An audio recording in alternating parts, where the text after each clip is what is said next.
역대하 29장부터 32장이 히스기야 왕에 대한 역대기의 기록입니다. 이 역대기의 이야기 속에는 크게 몇 가지 이야기들이 배열되어져서 알려주고 있는데 공통점이 있습니다. 어떤 공통점이냐면 역대기 29장부터 32장의 이야기의 흐름은 열왕기 18장에서부터 이어지는 20장까지 펼쳐지는 이야기와 대동소이하지만 초점은 약간씩 다름에도 불구하고 그 안에서 이루어지는 공통적인 히스기야의 태도가 있습니다. 예를 들어서 왕의 통치를 시작하는 우리가 읽었던 본문 말씀에서 성전을 정화하면서 시작을 하죠. 그리고 이후에는 유월절 의식을 다시 시작을 합니다. 그리고 나서 그런 하나님의 큰 은혜를 경험하고 나서는 사내립이 쳐들어오죠. 그리고 그가 죽을 병에 걸립니다. 그러면서 이 모든 과정을 거치면서 역대기 저자인 에스라가 이 역대기를 읽어야 할 이스라엘 백성, 포로에서 돌아온 이스라엘 백성들에게 들려주고 싶은 게 있는 거예요.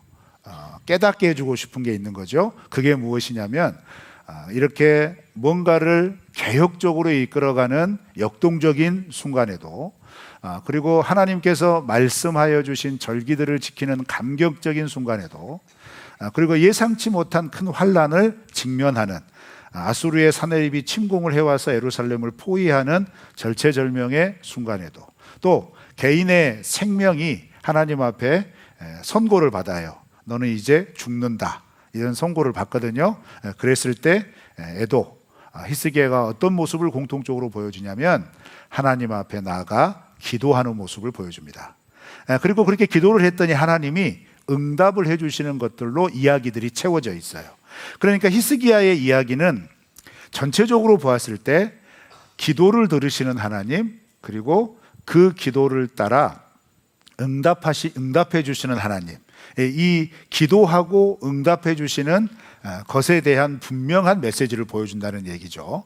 그러면 이런 메시지를 들려주는 이유가 뭘까요? 이제 새로운 이스라엘, 다시 시작하는 이스라엘을 세워야 할 때 하나님의 백성들이 어떤 태도로 하나님의 나라를 세워가야 될 건가에 대한 이야기를 강조를 해주는 겁니다. 그것은 함께 하셔서 우리의 기도에 귀를 기울여 주시는 하나님께 기도하며 겸손하게 주의 은혜를 구하며 나아가는 걸음 속에 하나님은 그 기도를 외면하지 않으시고 응답하시고 그 걸음을 이끄신다라는 겁니다. 믿으십니까? 믿으세요? 우리의 하나님도 그런 하나님인 줄 믿습니다. 하나님께 구하면 하나님은 들어주십니다. 자, 그런데 이제 오늘 본문 말씀을 곰곰이 묵상을 하다 보면 한 가지 의문이 생깁니다. 왜냐하면 히스기야는 남유다의 13번째 왕인데 12번째 왕이 누구냐면 아하스입니다. 아하스는요, 이스라엘 역사상 므낫세와 더불어, 므낫세는 누군지 아세요? 히스기야의 아들입니다. 그러니까 아하스와 히스기야와 므낫세, 이 세 이야기가 남유다 말기에 유다의 운명을 결정짓게 되는 큰 흐름 속에 있는 왕의 이야기예요. 근데 아하스는 어떤 죄를 지어요? 하나님을 배신합니다. 하나님을 떠나죠. 그래서 북이스라엘과 아람이 서로 연합해서 아수르하고 대항하려고 할 때 유다는 오히려 아수르와 화친을 맺어서 이 두 나라와 척을 지죠. 그러면서 아수르와 이게 조약을 맺으면서 화친을 맺으면서 아수르의 종교를 받아들입니다. 그래서 아수르의 제단을 다메섹에서부터 그대로 본따서 가져와 가지고 하나님의 성전 앞에 놋제단을 치우고 거기에 만듭니다. 그리고 여러분 어제 묵상 본문인데 28장 24절에 보면 그 일을 행하면서 아하스가 어떤 짓을 행하냐면 여호와의 전에 문을 닫아요. 문을 완전히 닫습니다. 그 말은 뭐예요? 이제 하나님 섬기지 않겠다. 하나님께 예배하지 않겠다. 하나님과 우리는 이제 상관없다. 이런 선언을 한 겁니다. 그리고 구체적으로 행동을 한 거죠. 그리고 나서 이제 뒤이어서 13번째 왕이 된 히스기야가 왕에 즉위하자마자 25살에 즉위를 했다 그러잖아요. 25살에 즉위하자마자 어떤 행동을 하냐면 3절 말씀이죠. 우리 3절 다 같이 한번 읽어볼까요? 시작. 첫째 달에 여호와의 전 문들을 열고 수리하고. 예, 아버지가 닫았던 성전 문을 즉위하자마자 확 열어버려요. 근데 이 행동은 그냥 그런가 보다 이렇게 넘어갈 수 있는 행동은 아니에요. 왜냐하면 고대 시대 당시에 이제 이렇게 얽혀 있는 복잡한 국제 관계와 연결이 되어 있기 때문에 그래요. 그것은 뭐냐면 아수르에게 화친을 맺고 아수르의 도움을 받는다는 이야기는 뭐냐면 아수르에게 조공만 바친다는 얘기가 아니라 아수르의 양식을 받아들인다는 얘기입니다. 그래서 이 양식을 받아들일 때 가장 중요한 건 뭐냐면 아수르가 섬기는 신을 받아들이는 거예요. 그래서 아하스가 그 제단을 만든 겁니다. 왜요? 하나님보다 아수르가 더 힘이 있는 게 보였던 거죠. 그리고 하나님과 그럼으로 인해서 완전한 관계 단절을 선언한 겁니다. 하나님을 의지하는 것보다 아수르를 의지하는 게 이득이라고 생각을 한 거죠. 그런데 히스기야는 희한하죠. 그 모습을 보고 자랐단 말이에요. 그렇게 행하는 아하스의 모습을 봤단 말이죠. 더구나 아하스는 아수르의 신만 섬긴 게 아니고요. 여러분 어제 본문 보셨죠? 어제 본문과 금요일 본문을 보시면 아하스의 그 하나님을 떠난 우상 숭배의 모습을 묘사하면서 심지어는 자기 아들을 제물로 바치는 몰렉이라는 우상도 섬겨요. 그래서 직접 기드론 골짜기에서 그걸 섬기거든요. 그리고 예루살렘 거리 모퉁이마다 신전을 다 세웁니다. 그리고 그 신전에서 예루살렘 백성들이 여러 우상들을 섬기도록 길을 열어버린다 이 말이에요. 자, 그런 상황 가운데서 태어났고 그런 상황 가운데서 성장하여서 25살의 왕이 된 히스기야가 뜬금없이 아하스가 그렇게 16년 동안 통치해왔던 그런 모든 통치 기조를 하루아침에 엎어버리는 거예요. 이게 쉬울까요? 일단 아수르 눈치도 봐야죠. 그래서 실제로 여러분 이 일의 영향력이 어떻게 나타나냐면 히스기야 시대 때 북이스라엘이 완전히 멸망합니다. 아수르에게. 그리고 북이스라엘을 멸망을 시킬 때 그대로 남유다까지 밀고 내려와요. 근데 이 일이 이 여간에 일어나게 되는 겁니다. 그런데 이 일이 일어나게 된 정치 역학적인 명분은 뭐냐? 사실 남유다는 화친 조약을 맺었기 때문에 오히려 보호해줘야 할 대상이어서 북이스라엘을 멸망시켜도 가만히 놔둬야 돼요. 그런데 아수르에게 어떤 명분을 준 거예요? 성전문을 열어버렸다 이 말이에요. 그리고 오늘 말씀에서는 끝까지 읽어보면 성전문을 열면서 어떻게 해요? 성전 안에 있었던 하나님과 관련 없는 아수르에서 가져온 제단이나 우상이나 이런 것들을 다 내다버립니다. 이게 명분이 된 거죠. 그래서 아수르가 남유다까지 밀고 내려오게 됐다는 얘기입니다. 그러면서 이 본문을 묵상하면서 제가 첫 번째로 여러분과 나눴던 감동이 뭐냐면 히스기야 하면 저는 어떤 단어가 연상이 되냐면 참 뚝심이 있다 이런 생각을 해요.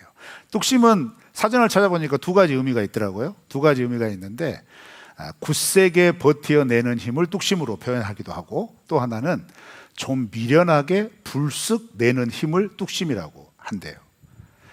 자, 그러면 지금 히스기야는 어떤 이 두 가지 의미 중에 어떤 의미인 것 같아요? 예? 첫 번째요? 대부분 또 그렇게 생각하시거든요. 근데 아수르와 관계돼서는 어떤 힘인 것 같아요? 예, 미련한 겁니다. 그러죠? 미련하게 힘을 쑥 내는 거예요. 왜 이랬을까요? 그리고 미련하게 힘을 쑥 냈는데 순간만 그럴 수 있죠. 그럴 수도 있어요. 근데 그걸 버텨내고 있거든요. 버텨내서 쭉 성전 정화하고 성전 개혁하고 유월절 절기 지키고 그리고 우상 다 내다버리고 이렇게 힘을 쫙 이어가거든요. 어떻게 이게 가능했을까요? 아버지 아하스는 안 그랬는데 보고 자란 건 다 우상이었는데 근데 그 힌트가 사실 열왕기나 역대기에는 나타나 있지 않아요. 그 이유에 대해서는 히스기야가 어떻게 이렇게 신앙의 인물이 되었을까 이렇게 우상 숭배가 극심한 상황 가운데서 완전히 하나님과 관계없이 떨어져 버린 이 상황 가운데서 히스기야가 어떻게 이런 모습으로 나타날 수 있었을까? 그 힌트가 이제 1절 말씀에 있죠. 1절 말씀에 보면 히스기야를 소개하면서 25세 때 왕이 되었고 29년간 통치했다 이 말 말고 히스기야의 어머니에 대해서 소개를 하죠. 히스기야 어머니 이름은 뭡니까? 아비야. 아비야 맞죠? 아비야예요. 아비야 요가 아니에요. 이름이 아비야예요. 아비야요가 아니라 아비야요. 예? 아비야요요. 아비야요, 아비야. 그 이름이 참 개역 성경 번역 잘했죠. 근데 아비야는 누구의 딸이라고 그래요? 스가랴. 여기서 딸이라고 하는 것은 바로 위에 아버지 이름이 스가랴일 수도 있지만 스가랴의 후손이라는 얘기도 됩니다. 그러면 스가랴가 누구냐는가 굉장히 중요한 거예요. 그죠? 스가랴가 누굴까요? 여러분 성경에는 선지자로 나오죠. 스가랴서가 있기 때문에. 근데 이 남유다의 11기에 걸쳐져 있는 남유다의 역사의 맥락에서 보았을 때 왕들의 역사 가운데 등장하는 스가랴 인물이 있습니다. 특히 이전에 스가랴가 어디서 등장을 하냐면 요아스 왕 때 등장합니다. 요아스는 어떤 인물이냐면요, 파란만장한 인생을 살았죠. 특별히 어린 시절 갓난아이 때 유명한 일을 겪어요. 아달랴라고 하는 여인이 자기 남편 요호람이 북이스라엘과 연합하여서 저쪽 암몬과의 전쟁, 아람과의 전쟁에서 출정했다가 죽임을 당하죠. 전사합니다. 그래서 이 아달랴가 왕비로 있다가 그렇게 남편이 죽으니까 어떻게 하냐면 자기가 다윗의 후손으로 있는 자기의 아들을 비롯해서 다윗의 직계 후손들 아들들을 다 죽여버려요. 왕자들을 다 죽입니다. 다 죽이고 나서 스스로 여왕이 됩니다. 여왕이. 그렇게 이 아들들을 죽이고 여왕이 돼서 7년 동안 남유다를 다스립니다.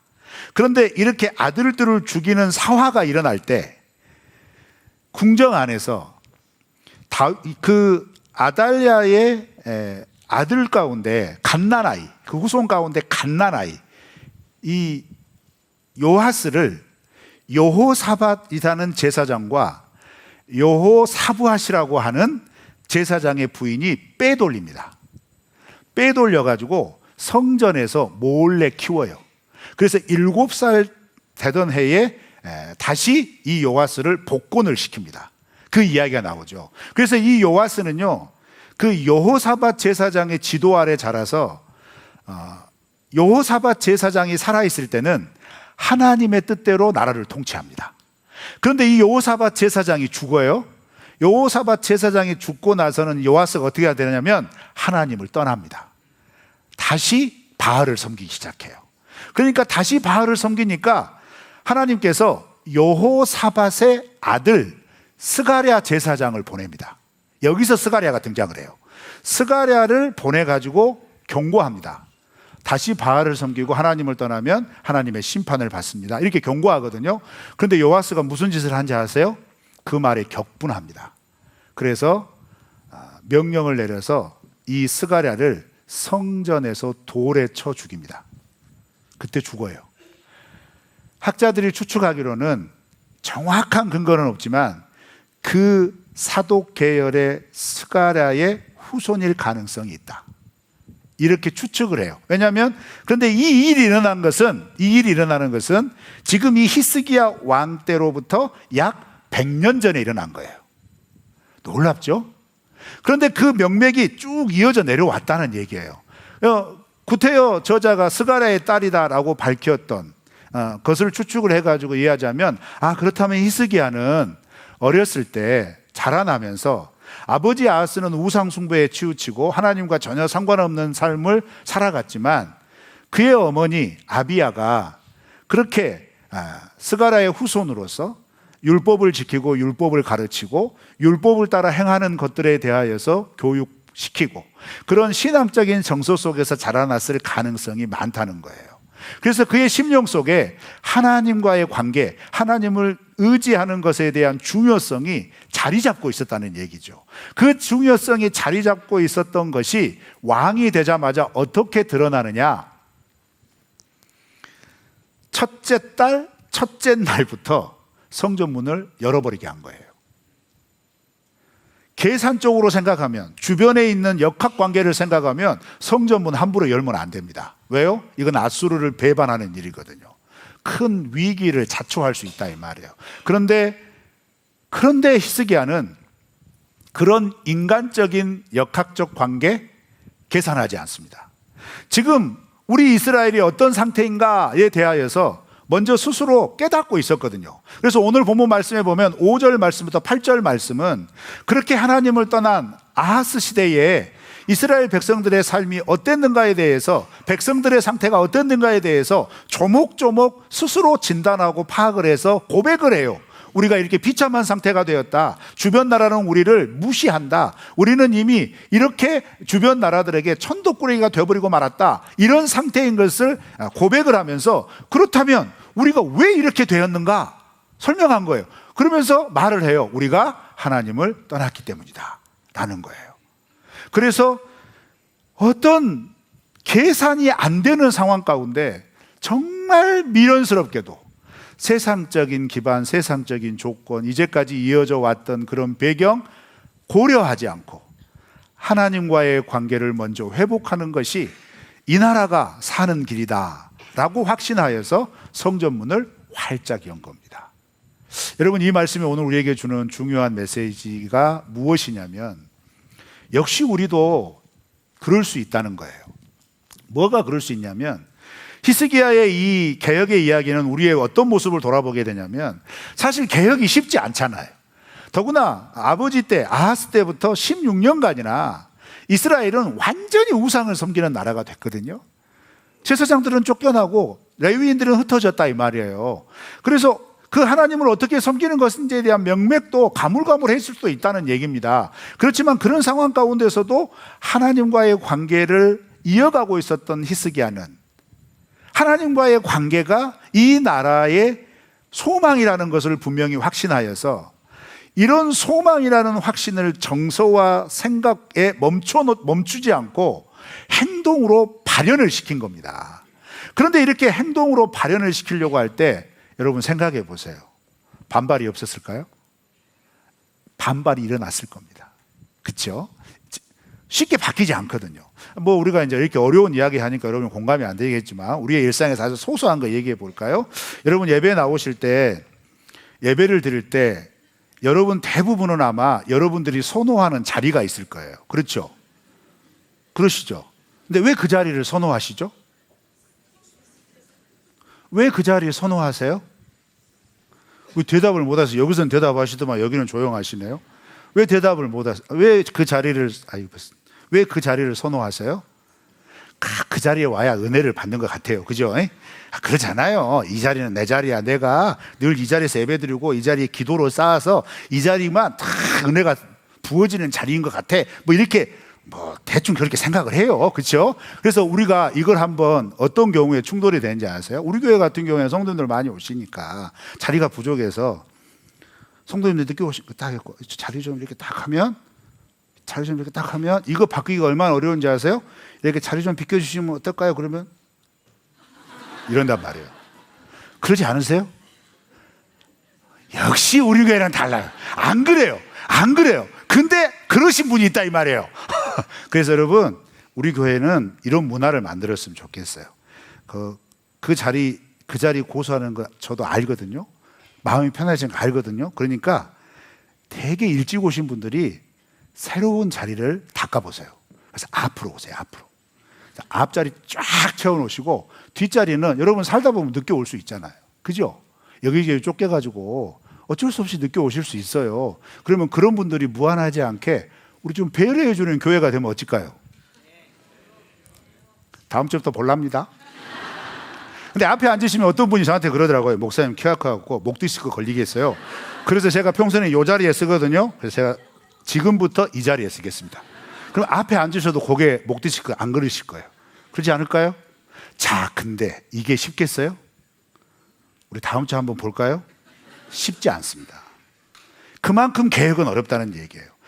그래서 뭔가를 바꿔나려고 할 때는 굳세게 버티는 힘이 필요해요. 무식하게 툭 돌쳐나오는 과감한 힘도 필요하겠지만 그렇게 툭 나왔으면 끝까지 버티는 힘도 필요하다는 거예요. 그런데 그 힘은 어떻게 우리 가운데 생길 수 있느냐? 오늘 말씀해 보니까 이 개혁을 히스기야 혼자만의 신앙적인 열심과 열정으로 하지 않습니다.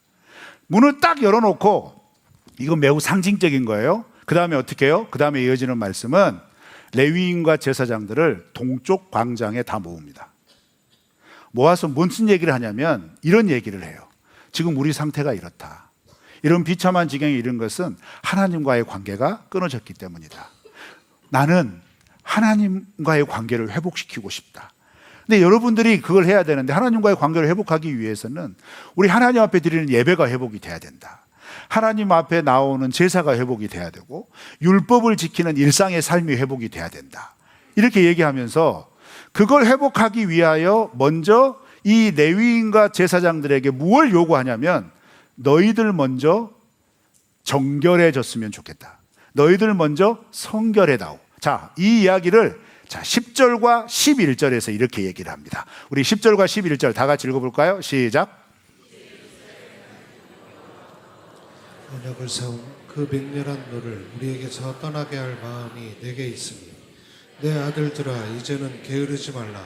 여호와께서 이미 너희를 택하사 그 앞에 서서 수종들어 그를 섬기며 분향하게 하셨느니라. 아멘.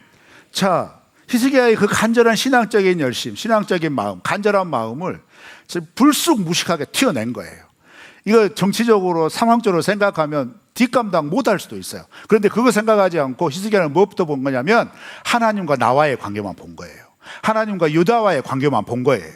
그래서 그거 계산하지 않고 하나님께 집중하면서 나 이렇게 문 열었다. 근데 그렇다면 문 열면 되는 거냐? 아니다는 거예요. 이렇게 다시 문을 연 이 성전이 하나님의 성전답게 돼야 된다. 그런데 하나님의 성전답게 되기 위해서는 무엇이 필요하느냐? 하나님께서 말씀하시는 대로 회복이 돼야 한다는 얘기예요. 하나님이 말씀하신 대로 회복하기 위해서 가장 중요한 키를 누가 잡고 있느냐? 제사장과 레위인들이 잡고 있는 거죠. 그런데 이 제사장과 레위인들은 아하스 왕이 통치하고 있었던 16년의 기간 동안 어떻게 됐어요? 쫓겨났어요. 밀려났어요.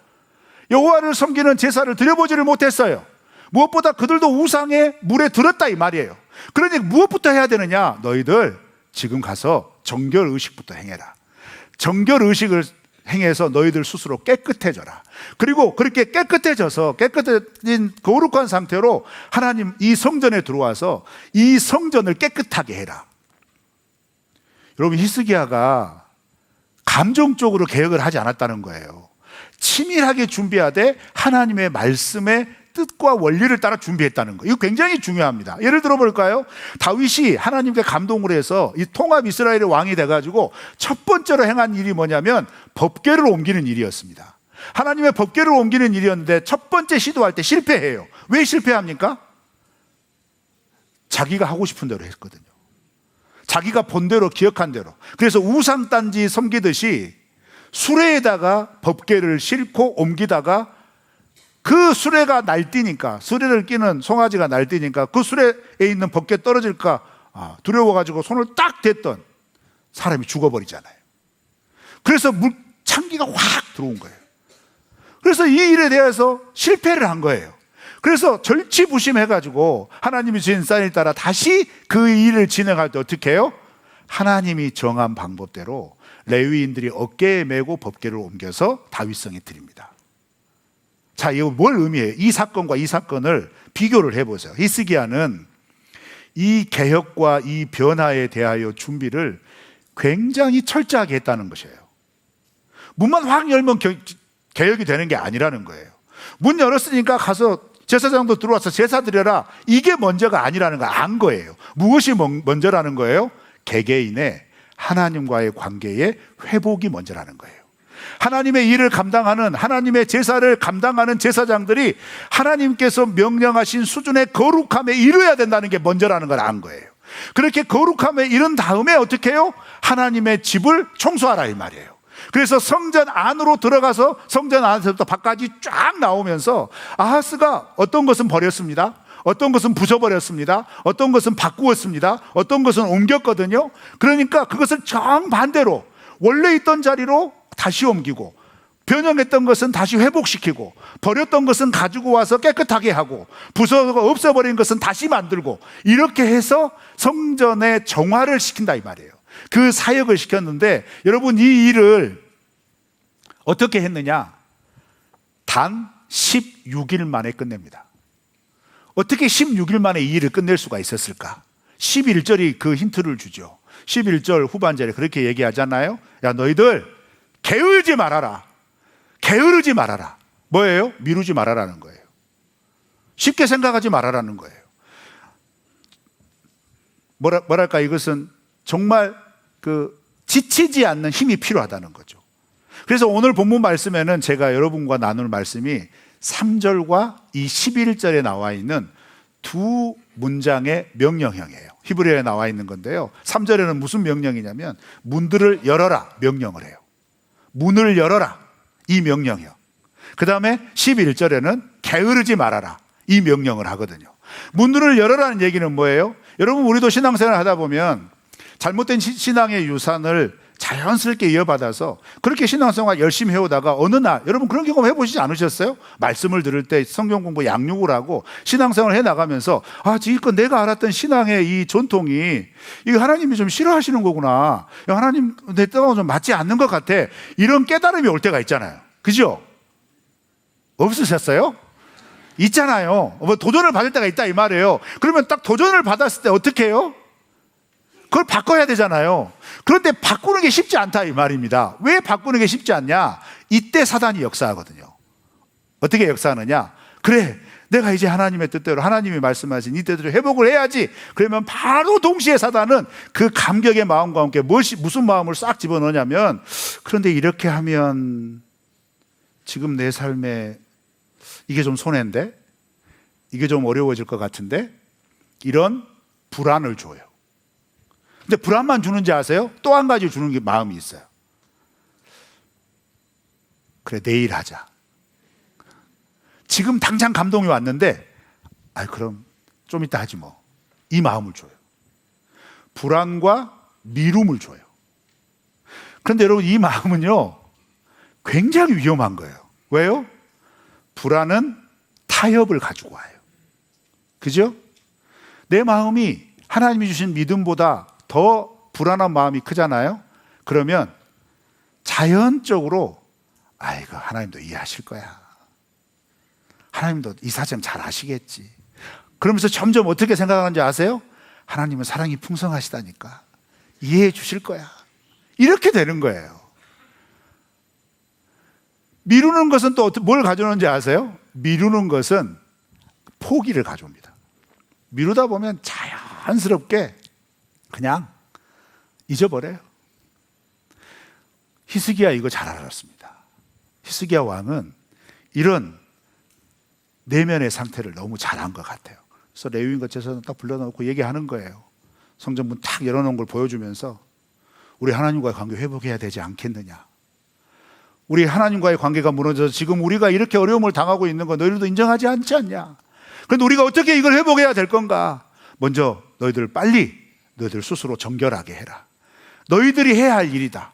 이건 아무나 저 성전에 들어가가지고 청소한다고 가서 빗자루 둘 수 없는 일이 아니냐. 성전은 구별된 제사장들만 들어가야 되는 거 아니냐. 성전은 구별된 레위인들만 함께 들어가서 그것을 감당해야 되는 것 아니냐. 그러니 내가 하고 싶어도 나는 저기 못 들어간다. 너희들이 해줘야 된다. 너희들이 그걸 감당해야 되는데 너희들이 먼저 하나님 앞에 정결해야지. 그러면서 당부를 하잖아요. 게으르지 말아라. 미루지 말아라. 시간 없다고 핑계대지 말아라. 이게 가장 우선순위고 이게 가장 힘을 쏟아야 할 영역이다. 그래서 16일 만에 완성을 한 거예요. 여러분, 이러한 신앙의 태도가 우리에게 있기를 축원합니다. 우리의 다친 마음이 있단 말이에요. 우리의 마음을 하나님께서 성전 삼아 주셨다고 그랬는데, 하나님의 성전이라고 우리의 마음속에는 어떤 부분에서는 하나님께 활짝 열려진 영역이 있는데, 어떤 부분에서는 끝까지 고집 피우면서 믿음의 삶을 산다는 하나님의 백성에도 불구하고 하나님을 향하여 문을 꽉 닫는 게 있다 이 말이에요. 그렇게 꽉 닫아놓은 그 영역들이 하나님을 하나님으로 섬기지 못하게 한다 이 말이죠. 그래서 그 닫힌 영역과 연관된 것들에 하나님의 아무리 큰 감동과 하나님의 기회가 와도 어떻게 말해요? 하나님 다음에요. 근데 제가 지금 바쁘거든요. 좀 이해해 주세요. 하나님 몇천 년을 기다리셨으니까 겨우 한두 달 기다리는 거 아무것도 아니잖아요. 뭐 이런 말도 안 되는 생각을 스스로 막 상상해내는 거예요. 얼마나 하나님을 가볍게 여기는 겁니까? 하나님의 말씀에 대하여 얼마나 무게가 없는 겁니까? 그렇잖아요. 그래서 여러분, 신앙생활의 나태함은 그냥 하나님 제사장 이해해 주세요, 이런 차원이 아닌 거예요. 그것은 하나님을 가볍게 여기는 거라는 거예요.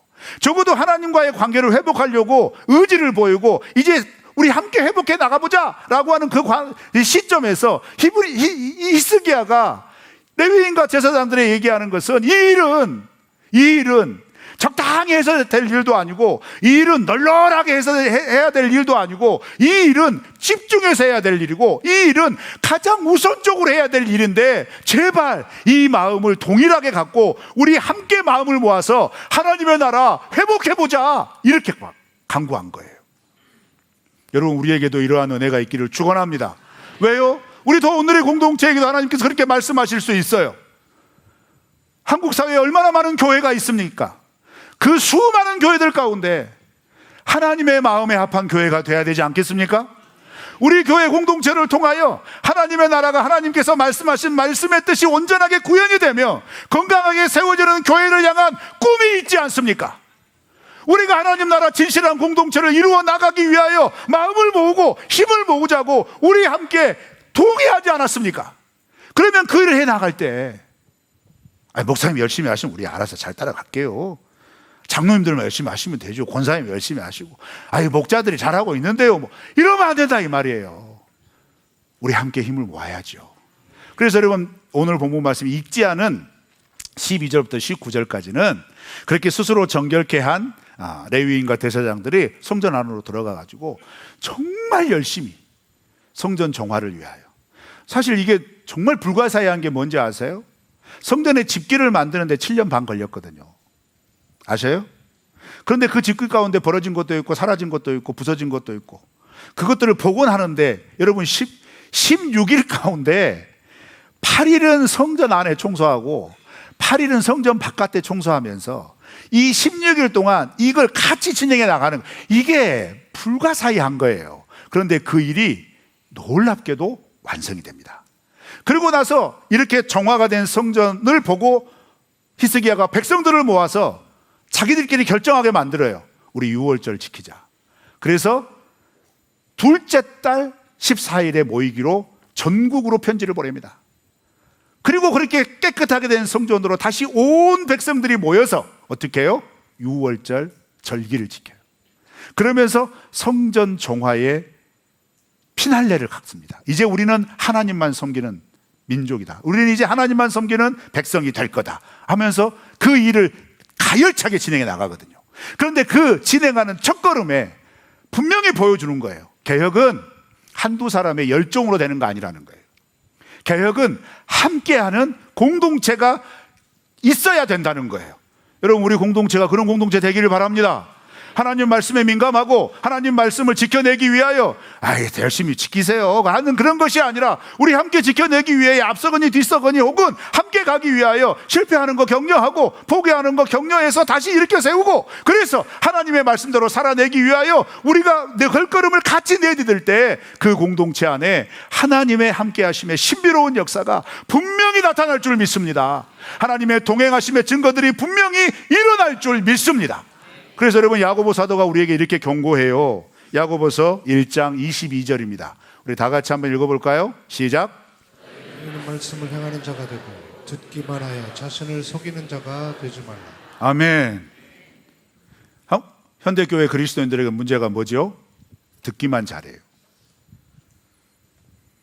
사단은 듣기를 잘하는 성도들에게 이렇게 속입니다. 신앙생활 잘하고 있어. 아닙니다. 히스기야 시대에 히스기야에게 신앙의 영향력을 끼쳤던 사람은 어머니뿐만이 아니었어요. 히스기야 시대에 마치 요아스 왕 초기에 여호사밧 제사장이 있었던 것처럼 누가 있었느냐? 이사야 선지자가 있었습니다. 그래서 여러분, 사내립이 쳐들어오고 그가 죽을 병에 걸렸을 때 이사야 선지자는 히스기야와 함께 기도합니다. 그 정도로 이사야는 히스기야에게 막대한 영향력을 끼치고 있던 사람이었는데, 선지자였는데, 그 히스기야가 멸망해가는 북이스라엘을 향하여 무엇을 선포했냐면 이사야 1장 16절 17절에 이렇게 선포했어요. 우리 다 같이 한번 읽어볼까요? 시작.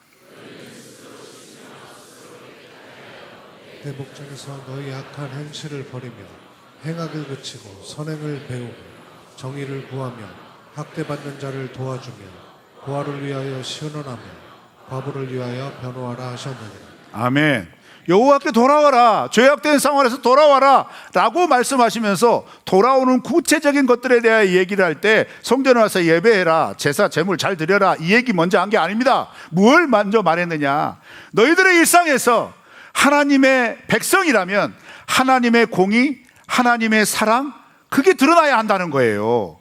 하나님의 성품이 드러나는 삶을 살아내야 한다는 거예요. 일상에서 하나님이 어떤 분이신가를 그 사람의 삶을 통하여 드러내야 한다는 거예요. 그러니까 그 삶을 통해 드러내야 되는 그 삶의 모습은 뭐냐?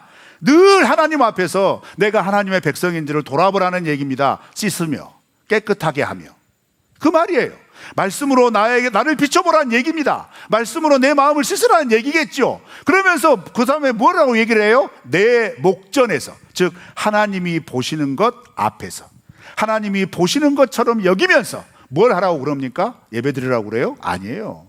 악한 행실을 버려라, 행악을 그쳐라, 선행을 배워라, 정의를 구해라, 고아와 과부를 보호해 줘라. 사랑하는 성도 여러분, 우리가 이렇게 살아가는 것은 어쩌면 히스기야가 성전문을 탁 열어놓고 개혁을 시작했던 그 모습처럼 뚝심이 필요할 수 있어요. 어떤 뚝심일까요? 무식하게 이것저것 계산하지 않고 열심으로 확 질러버리는 그런 뚝심도 필요할 수도 있겠지만, 그렇게 질렀다면 그것을 굳건하게 버티는 뚝심이, 그 신앙의 뚝심이 우리에게 필요한 줄 믿습니다. 그 신앙의 뚝심은요, 하나님과 동행하는 사람들에게 나타나는 은혜의 징표예요.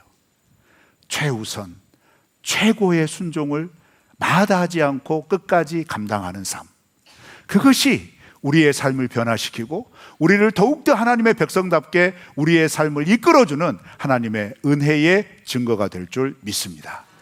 그래서 간절히 부탁드립니다. 하나님의 말씀을 들을 때 여전히 여러분의 마음속에 고집하여서 닫고 있는, 하나님의 말씀에 대하여 거절하고 있는 닫힌 마음의 문을 여시기를 축원합니다. 부탁합니다. 그 말씀이 도전되고 들으셨다면 게으르지 마십시오. 즉시로, 그리고 끝까지 그 말씀을 지키기를 주저앉지 않기를 바랍니다. 그런데 그 길은 혼자 가는 게 아니에요. 공동체가 하는 거예요. 여러분, 우리 공동체는요, 여러 가지 상황 가운데 모여드신 성도님들이에요. 다 제각각의 삶의 형편도 있고 상황도 다릅니다. 그래서 저희 교회는 등록하세요, 어디 나오세요, 이런 말 잘 안 합니다. 안 하니까 가만 내버려두는 교회는 아니에요. 그렇죠?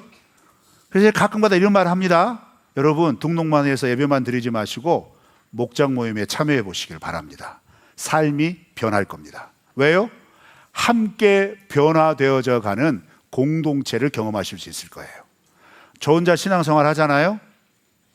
내가 어떻게 신앙생활 하는지 거울이 없어요. 방향을 모를 수 있어요. 그러나 목장 모임이 우리에게 왜 필요할까요? 그 모임을 통하여서 나를 돌아보고 내가 가야 할 방향을 함께 신앙생활하는 이 공동체 안에서 가늠할 수 있게 해줘요. 도전받게 해줘요. 그래서 나도 그렇게 해봐야 되겠다고 하는 믿음의 결심을 하게 해요. 그래서 그 걸음을 한 걸음씩 뗄 수 있도록 도움을 받게 돼요. 여러분, 그렇게 되길 바랍니다. 그러면 그렇게 함께 하였을 때 나타나는 구체적인 변화가 뭘까요? 그것은 회복입니다. 하나님이 그렇게 함께하여 주시는 분명한 증거가 있기 때문에 우리의 심령에서부터 회복만 일어나는 뿐만 아니라 우리의 삶 속에서도 우리의 삶의 모습을 통하여서 하나님의 선하신 모습이 드러나게 될 겁니다. 이 꿈을 꾸시면서 닫힌 문을 열어보시기를 축원합니다. 게으르지 마시기를 축원합니다. 이 모든 말씀이 이번 한 주간을 살아내는 힘이 되고 길잡이가 되시길 바라시면서 우리 찬양하며 하나님 앞에 나아가겠습니다.